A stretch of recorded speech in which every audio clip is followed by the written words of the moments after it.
There is a dark side to each one of us where our forbidden fear, lust, and anger lurk. These unconscious desires do not rest quietly in the human psyche. They are, in a sense, our enemy within.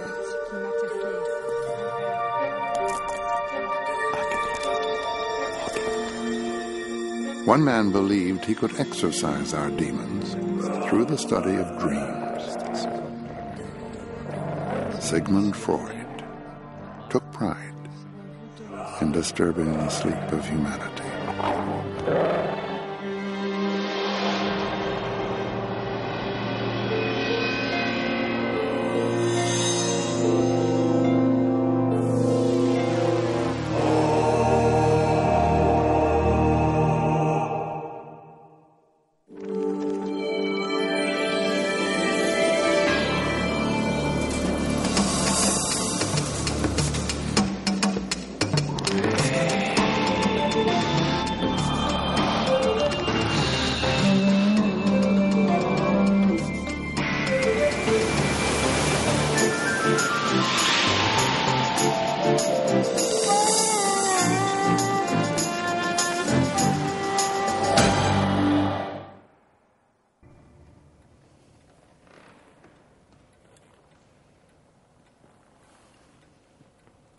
At the turn of the century in Vienna, Austria, Dr. Sigmund Freud claimed he had discovered a new doorway to the unconscious.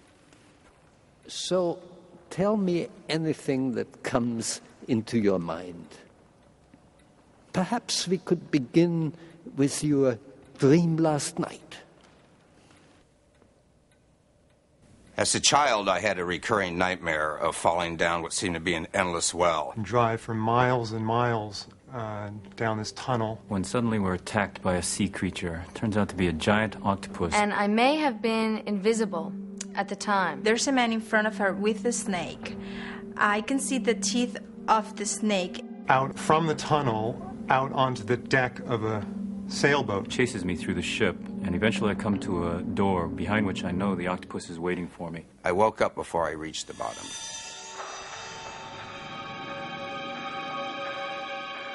I shall bring forward proof that there is a psychological technique which makes it possible to interpret dreams. Freud's self-proclaimed masterpiece, The Interpretation of Dreams, offered readers a window into our most secret selves. In his revolutionary work, Freud suggested that often the purpose of dreams is to satisfy through fantasy the instinctive urges that society judges unacceptable.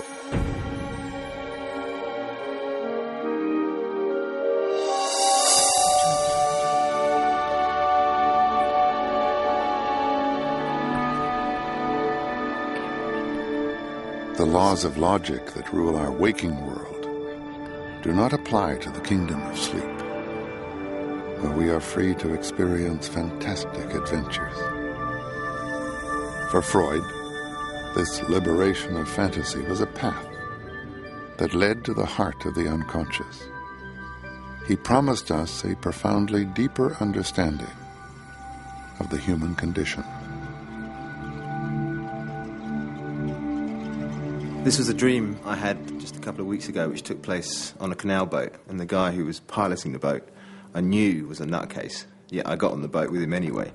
And at some point during the journey, he attacked me, and I had to defend myself, and I ended up killing him. But the sensation the dream left me with when I woke up was a very clear sense of what it was like to actually stick a knife into somebody and to end their life.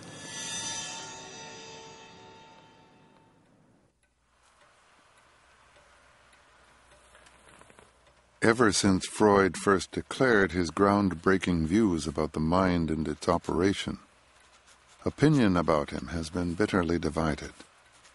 He has become the psychiatrist everybody loves to hate. Freud was really a bold and daring thinker who loved wild hypotheses, and then, more or less on the guinea pig model, tried to induce the evidence to confirm his theories in the persons of his various patients on the couch. So we have here a picture of Freud as a grand theorist, a very reckless thinker, really. Oh, if he weren't a revolutionary creative thinker, and if he weren't right in so many areas, he wouldn't be criticized for where he's been wrong. There are, dozens of psychologists who were very largely wrong, about whom we say nothing because they really have not shaped our society. Whatever your opinion, Freud is inescapable. His terminology and his ideas pervade contemporary life. He taught us to pay attention to feelings and actions that we once thought meaningless, provoking a confrontation with our more primitive selves. After Freud, it was not so easy to avoid responsibility for unconscious behavior. What Freud did was to build a whole system of interpretation aimed at exposing the real meaning for an act that seemed to have no meaning at all. Something that seemed to come just from our bodies, just out of habit, something that we didn't pay attention to. Freud found in that the key to what we might really be desiring. And whether we reject psychoanalysis or embrace it, that's a move that 20th century culture is built upon. Freud famously described dreams as the royal road to the unconscious, and firmly believed that he had begun to unravel their full mystery.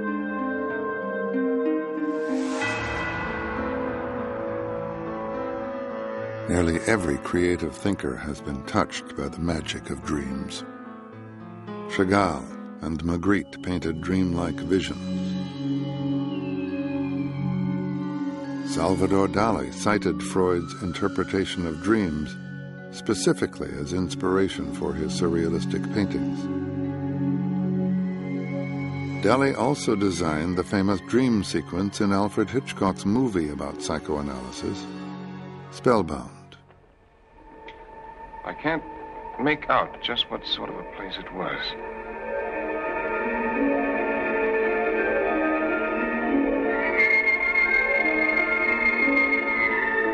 It seemed to be a gambling house. But there weren't any walls, just a lot of curtains with eyes painted on them. A man was walking around with a large pair of scissors cutting all the drapes in half.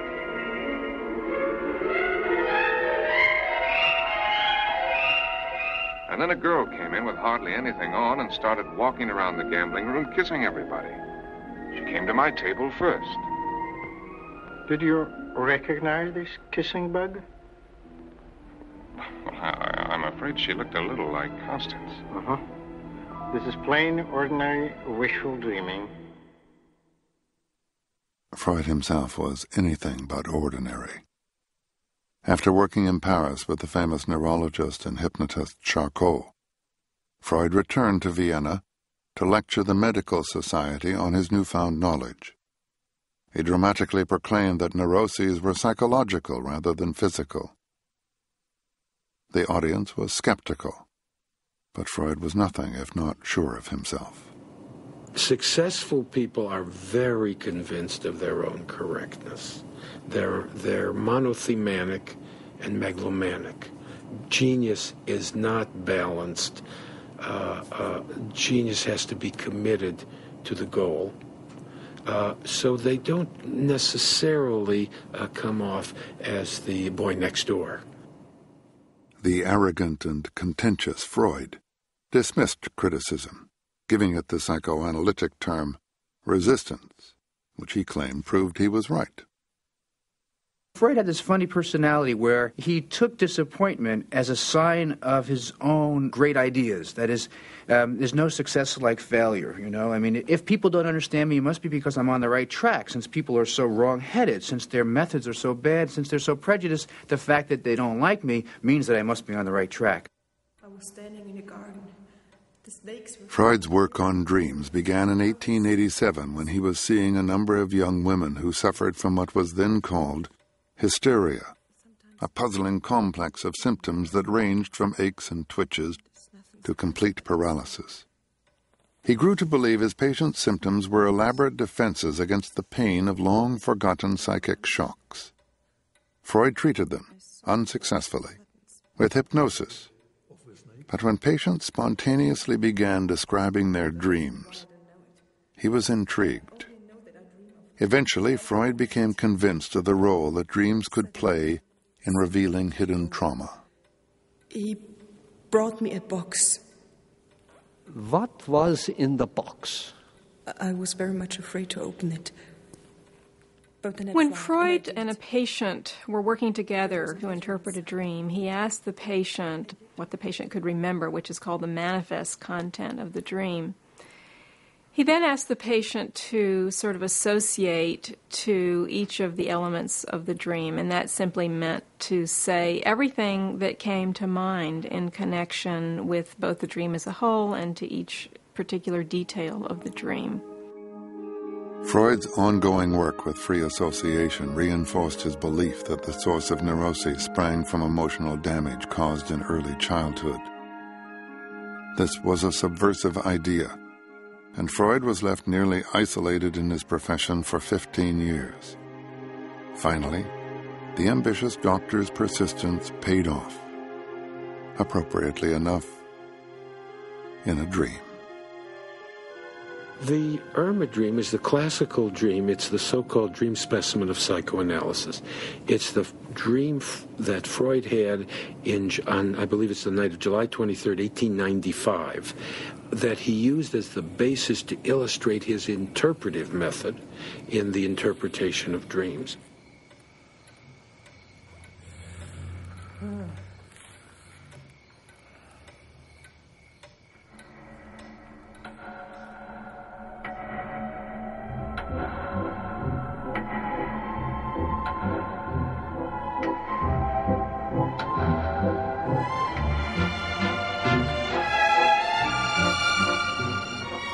In his dream, Freud attends a family party where he sees Irma, one of his patients. Irma has been on Freud's mind since her therapy had stalled and she had left for her country estate. The day before, Freud's family doctor, Otto, had told him Irma was not completely cured. The oversensitive Freud resented the criticism. At the party, Irma complains of terrible pains in her throat and stomach. Freud scolds her for quitting therapy and proceeds to examine her throat. He discovers a peculiar growth on the walls of her mouth and calls upon a colleague for a second opinion.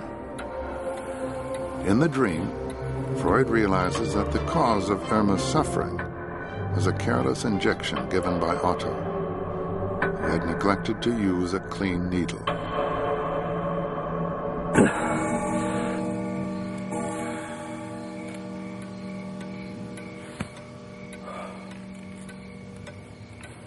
Freud's dream struck him as terribly revealing. The dream was an act of revenge against Otto for maligning Freud's ability, against Irma for resisting his analysis. He proposed a general law. The dream is a wish fulfillment. It was this revelation that inspired Freud to write The Interpretation of Dreams. The book was published in 1899, but Freud requested that the publication date be given as 1900 to create the impression that his views were pioneering thoughts for the new century. Freud's epic was ignored by disapproving colleagues and seemed only eccentric food for a handful of readers. The book sold merely 350 copies in its first 6 years. Freud was characteristically defensive. I had dared, against the objections of severe science, to take the part of the ancients and of superstition.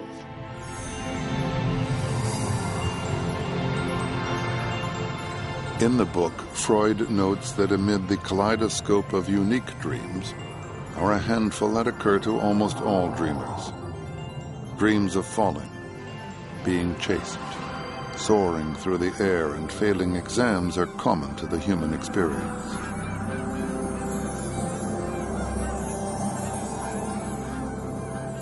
I come from Austria, and we have some nice ideas about love. The biggest thing what you can do for a girlfriend is to pick up an Edelweiss by yourself. And so last night I dreamed I climbed up to the mountain over the rocks and I find the Edelweiss.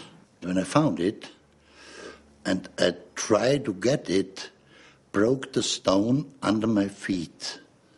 So I fall, down, down, down. At the very end, alarm. I waked up. I look at my hand. The finger was still together, but no Edelweiss. It was a dream.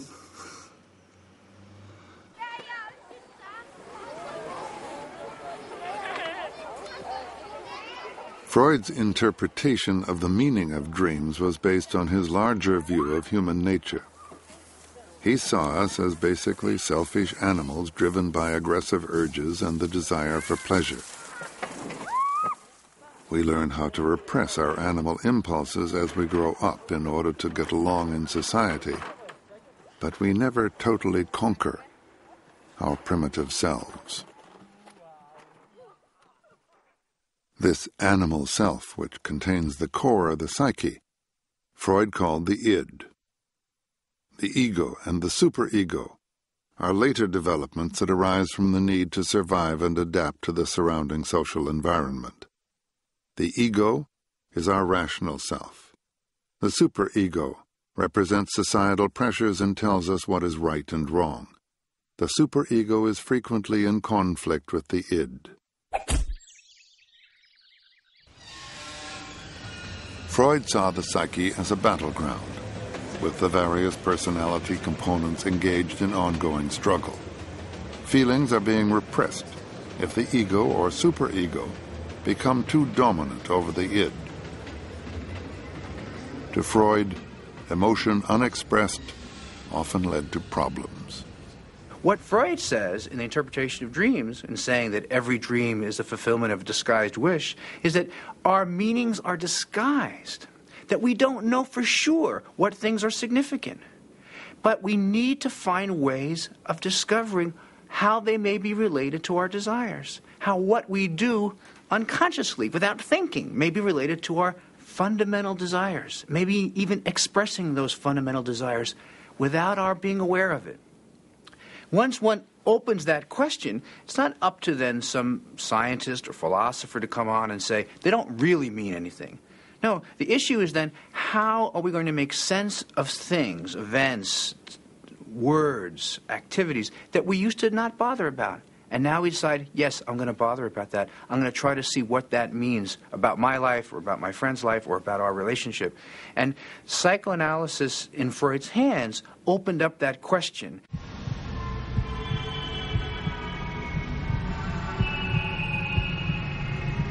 In the interpretation of dreams, Freud laid out a formula which could make sense of even the most confusing dream. His theory relies on a part of the mind he called the censor, which edits our dreams. If we dreamed about the literal fulfillment of desire, he said, the powerful emotions this would create would wake us. The censor transforms the dream content to disguise its true meaning.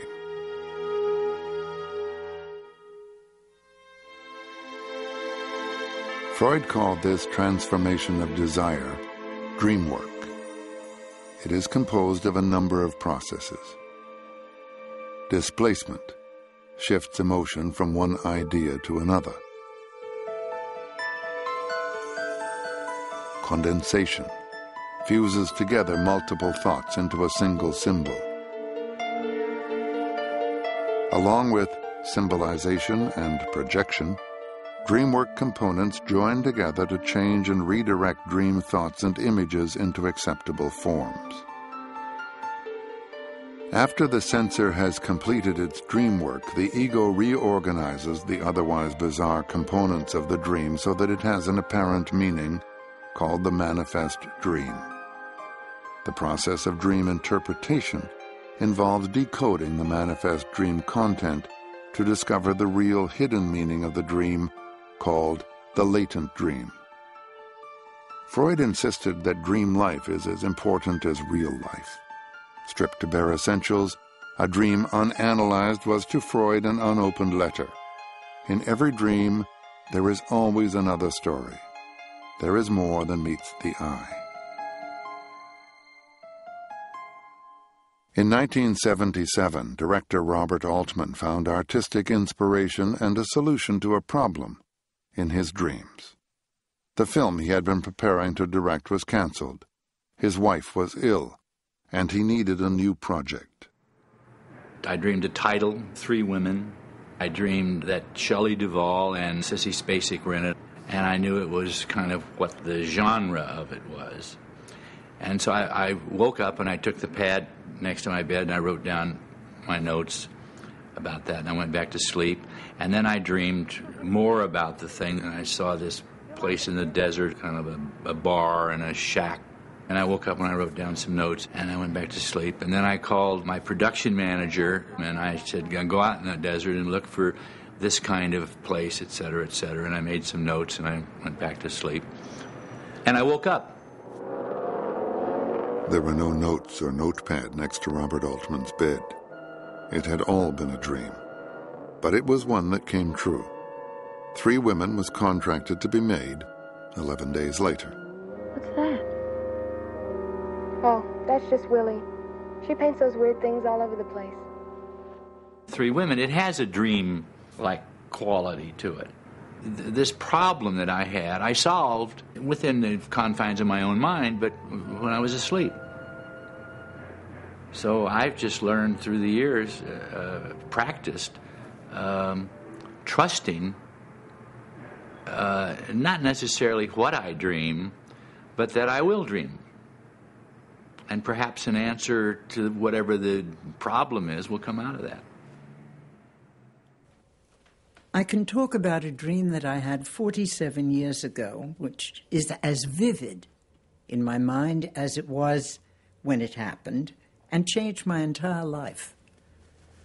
I dreamed I was lying in a field, a beautiful field of flowers, with my baby, and suddenly there appeared a black monster or horse, a bête noire, which is a black beast in French, and this beast was trying to trample us and to kill us and to ruin us. And I realized noir is also Schwarz in German, and I was married to a man, the father of my child, by the name of Schwarz. And I knew then I had to get out of this marriage. I just couldn't possibly stay in it. I never thought of it before until I had the dream, and then I knew, out.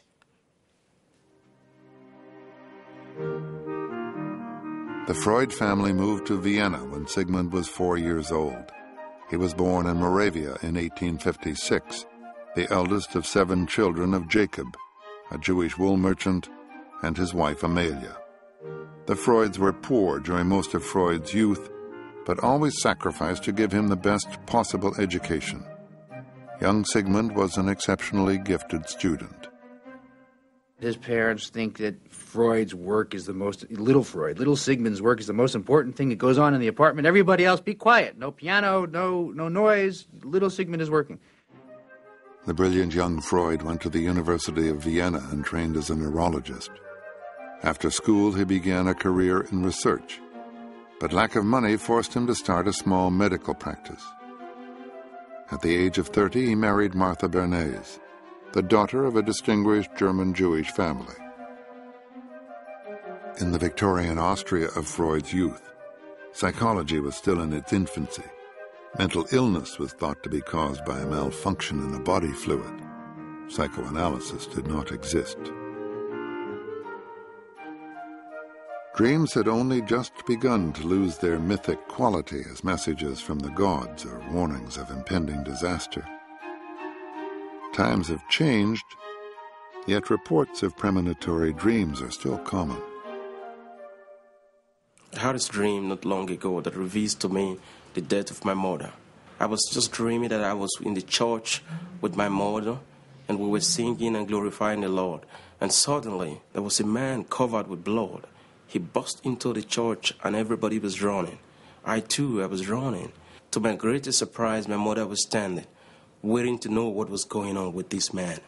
And I was so frightened, so scared from the dream, that I opened my eyes and I woke up. And 5 days later, I received a phone call that my mother had an accident and she died. By the end of the 19th century, consciousness began to be seen as a rational process.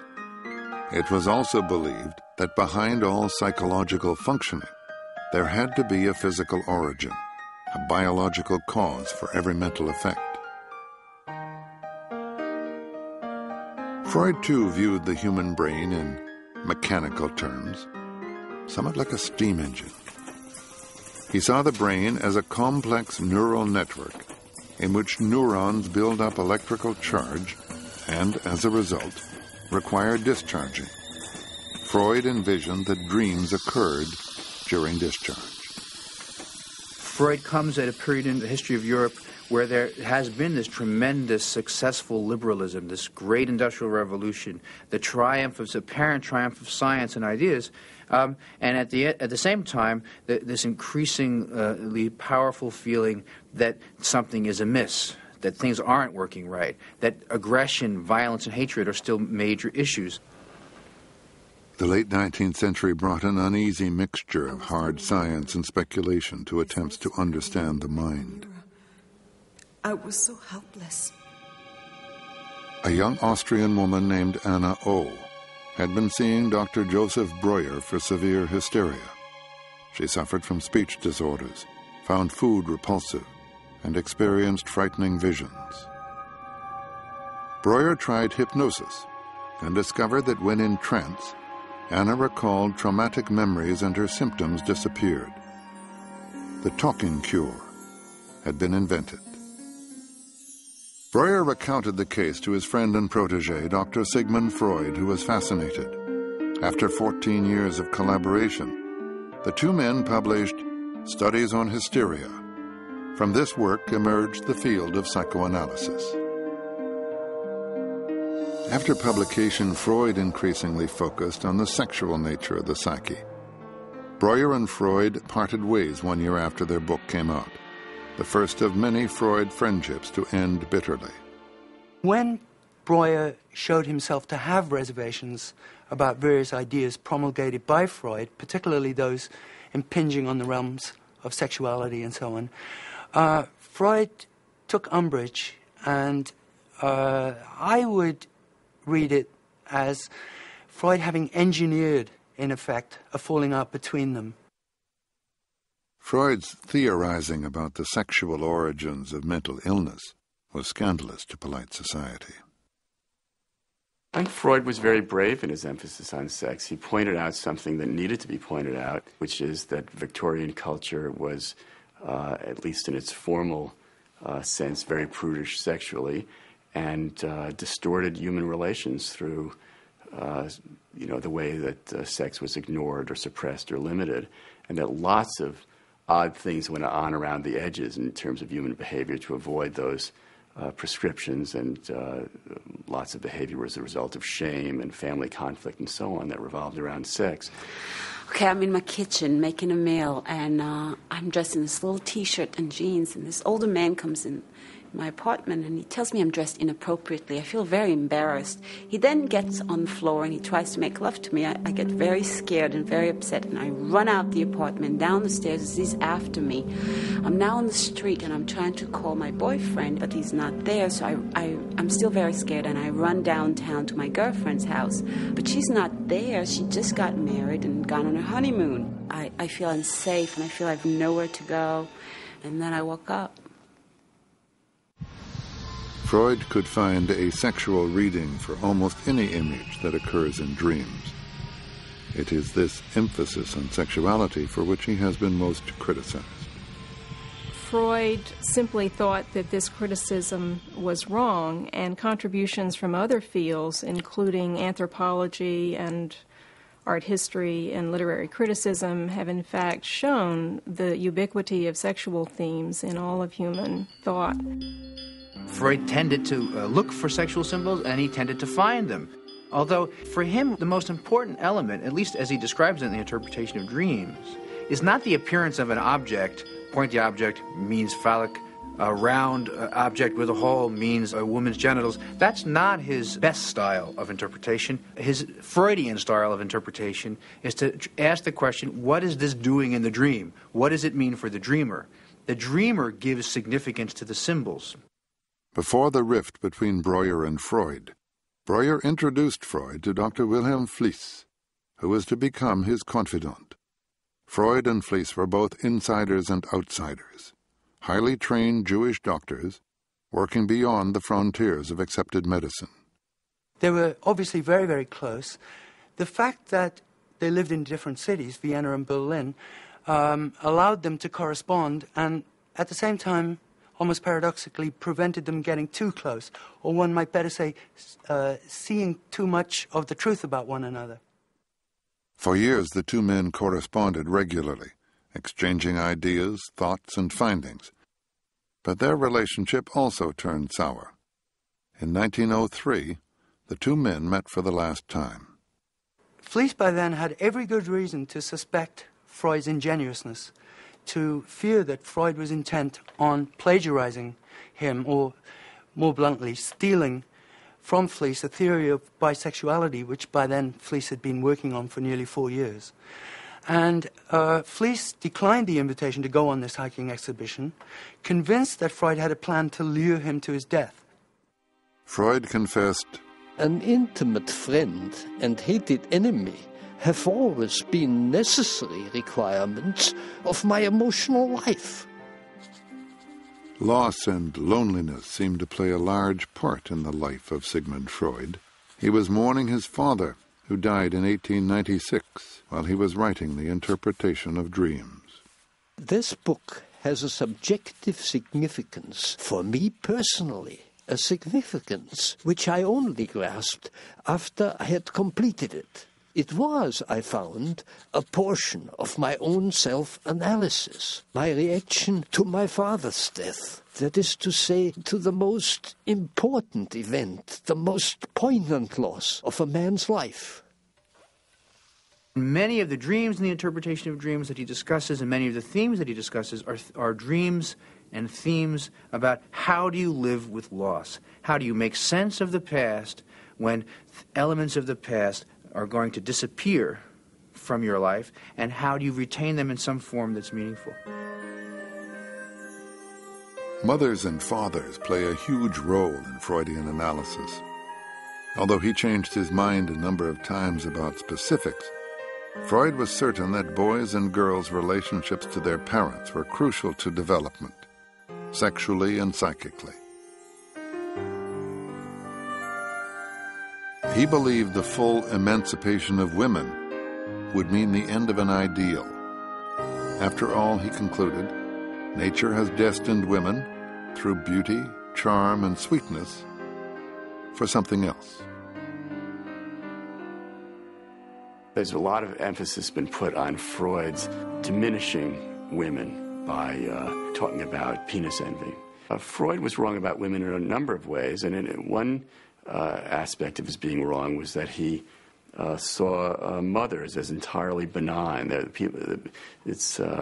Otto Rank said that essentially that Freud knew no mother other than the good mother. He was afraid to say anything critical because of his own anxieties around his own mother, and that whenever he approached that subject, he veered off. Modern psychoanalysts believe that little girls develop a sense of femininity very early in childhood. If a woman feels persistent inferiority to men, development has gone profoundly wrong. Freud himself was dissatisfied with his theory of female sexuality, and analysts ever since his time have critiqued it and revised it. In part, Freud has been misinterpreted. For example, when he talked about penis envy and feelings of inferiority in women, he wasn't saying that women should feel that way. He was saying that they often did. Before Freud, most people believed in conscious will alone. Freud forced us to recognize the unknown power of our unconscious. Like most revolutionaries, he has been both damned and praised. Freud's self-image was one of the conquistador, that here is this warrior against repressive forces who would set us all free and would allow us to fulfill the human potential, even though he had some doubts whether we could really do that. He's never in any doubt that one day he's going to arrive. This is the Sigmund Freud who, in 1896, with his seduction theory, proclaimed to his medical colleagues that he had discovered no less than the source of the Nile of neuropathology. That's a quote. This is the same Sigmund Freud who, a decade later, or thereabouts, would claim to have deciphered the, quote, riddle of the Sphinx in terms of his theory of infantile sexuality. This is quite a conceit. By 1897, Freud considered his seduction theory, the assumption that all neuroses are caused by childhood sexual abuse, invalid. He concluded that many patients who cited abuse had no more than active imaginations, or that Freud himself had encouraged false confessions. Recently, there have been a wave of accusations of sexual abuse from people who suddenly remember what they allegedly repressed years ago. Although Freud withdrew his seduction theory and would have regarded most of these charges with skepticism, his theory of repression and the unconscious is being used, most Freudians would say misused, to assert their authenticity. Among certain feminist circles, it's held that he changed his mind about what was called the seduction theory, i.e. that many of his patients actually had been sexually abused because of concerns about his career and his reputation, that it was a piece of intellectual dishonesty on his part. This reading simply isn't true. Freud's discovery of infantile sexual fantasies was one of his most important discoveries, and he was very clear about this. And at the same time, he was convinced that a certain small number of children had been sexually abused, and he never gave up the idea that certain neuroses were caused by that.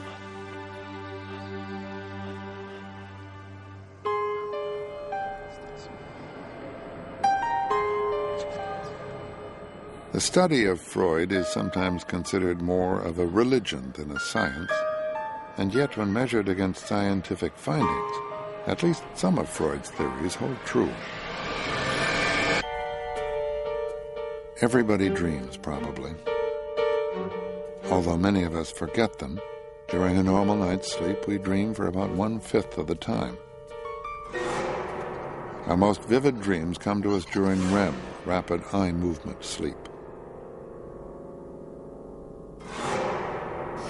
They can be as intense and emotional as real-life experiences.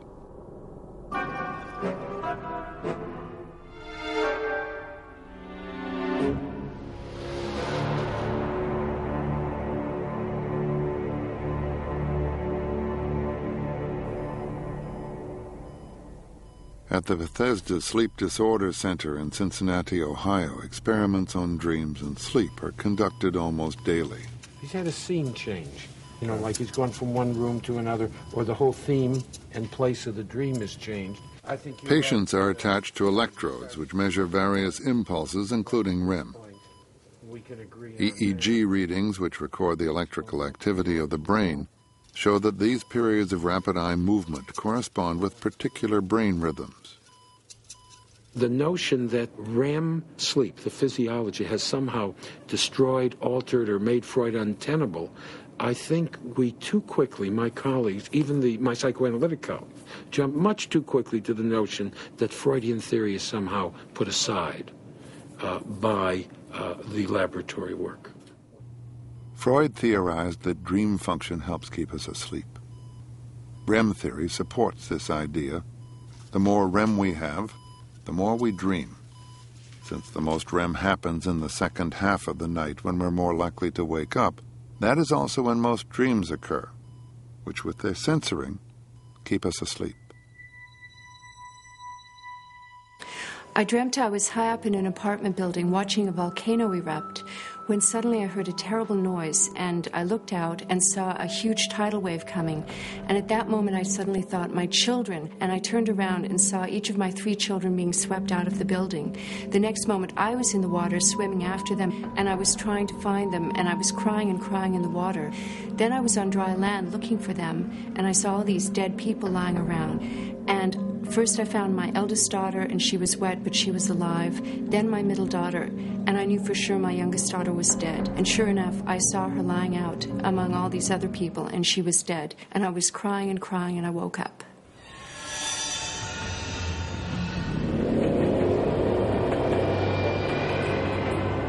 The next giant of dream interpretation was Carl Jung, at first an ardent disciple of Freud. Although Jung and Freud did not formally part ways until 1913, they had conflicting opinions from the start. Jung agreed with Freud that the unconscious plays an important role in neurosis. He also believed dreams dramatically influenced the psyche. But Jung's notion of the collective unconscious, the theory that we are shaped by a common memory of myths and images, was a strong departure from Freud's theories. Jung also rejected Freud's insistence that life energy is primarily sexual. Jung converted many to his new form of therapy, but his approach to psychology owed much to the father of psychoanalysis. The history of modern psychotherapy begins with Freud, and a historical overview has to include him. But I think there was a sense that when I trained, that Freud was almost everything, and to the extent that he wasn't everything, there was a sort of hub-and-spoke arrangement where Freud was at the center and everything else was some variant of Freud or comment on Freud. Whereas I'd say now, even within psychotherapy, Freud has become one among many. Of course, psychoanalysis is still the best, most complexly elaborated theory of the human mind. Freud wrote prolifically after the interpretation of dreams was published. His later volumes included a study of the individual's relationship to society, a psychoanalytic account of Moses and the Jews, and more detailed work on the ego and the id. By 1926, Freud was an internationally known psychiatrist. Anna Freud followed her father's footsteps into psychoanalysis, providing Freud with a collaborator and companion until the end of his life. From 1923, Freud suffered from cancer of the jaw and palate, which required repeated surgery and radiation treatment. For the next 15 years until his death, Freud was never without complaint, at times enduring terrible pain.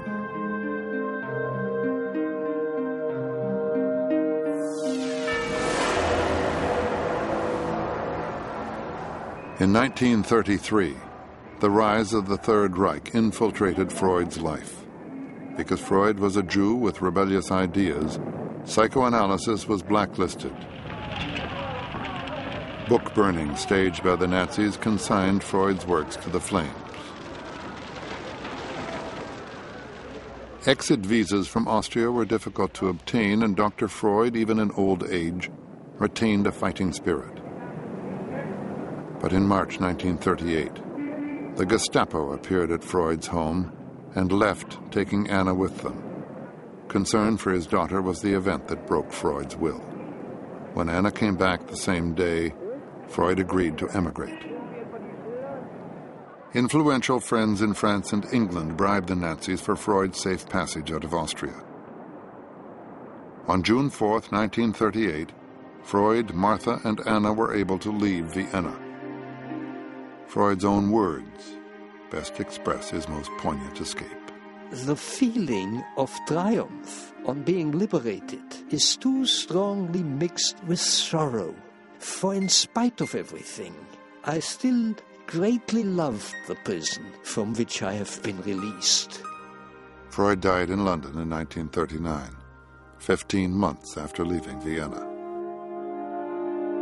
This is one of these dreams where I don't know how it began, how it ended.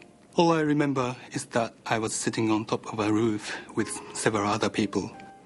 and I was holding the hand of this little girl, maybe 5 or 6-year-old girl. And we were all listening to this piano music, which was coming from nowhere. We were listening, and as soon as a certain melody in the music appeared, the girl turned into a bird, and she starts to float away. So I have to hold her tight so that she won't leave me. That's my dream. Much recent criticism of Freud's ideas has centered upon his rigidly ordered view of the mind and the constant struggles among the id, ego, and superego. Research now suggests that rather than continually competing with each other, the different personality components actually coexist as partners. Dreams are much less important, even in psychoanalysis, than they used to be. In fact, I think a lot of the impetus for dream interpretation today comes from patients who expect that ought to be part of the therapy and who, unasked, bring in dreams.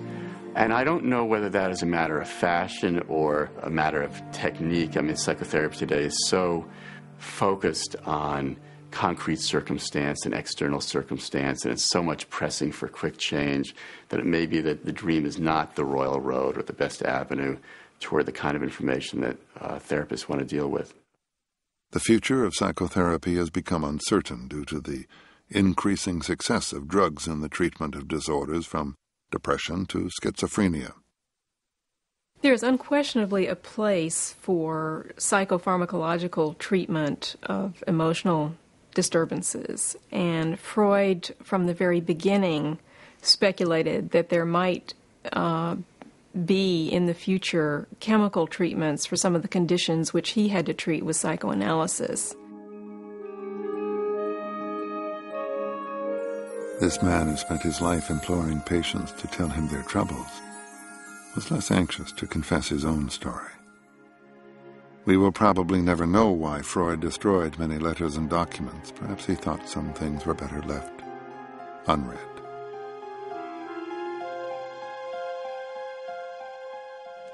I was lying there, and there were thousands of snakes and of spiders. They were coming. Freud was a very vigorous speculator. A lot of his speculation, from our perspective, is just wrong. His view of women is maybe in some ways progressive for its day, but not generous by our standards, not reasonable by our standards, just wrong. Certainly the case can be made that many sorts of people have been injured by the application of Freudian theory. Biographers today are making the case that Freud did not act in good faith in certain circumstances. Of course, he did so many things that even if he very largely acted in good faith, there would be important areas where he might not have been. He was an ambitious, driven man. He was a contentious, sort of cantankerous person, generous in certain ways as well. And I think it is a tribute to how large and influential he is that every aspect of his personality has come under scrutiny. Despite his detractors, our culture has found Freud and his unsettling vision of the mind compelling enough to argue about for close to a century. His ghost is not an easy one to live with. Many of us find ourselves in situations throughout our lives where we don't know who we are and what we need to do. Freud's response to that is make sense of your past. Find a way of making meaning out of who you have been and where you have come from. That is a way of giving yourselves more possibilities in the future, so that our choices in the present are richer, more complex, more nuanced, and, in a word, more free, because we now have an interpretation of the past. The interpretation of dreams was Freud's way of making sense of the past through signs or symptoms that people thought were meaningless. Whether or not one takes the dream as the royal route to the unconscious, it seems to me the lesson of this great book is that we make sense of our past because we need to be more free in the present when we have intense, sometimes painful conflict. Perhaps not so much has changed since Dr. Freud invited us to lie down on the couch. We still understand only the smallest fragments of the human mind and its dreams. At the very least, Sigmund Freud encouraged us to examine ourselves. The analysis session is not over.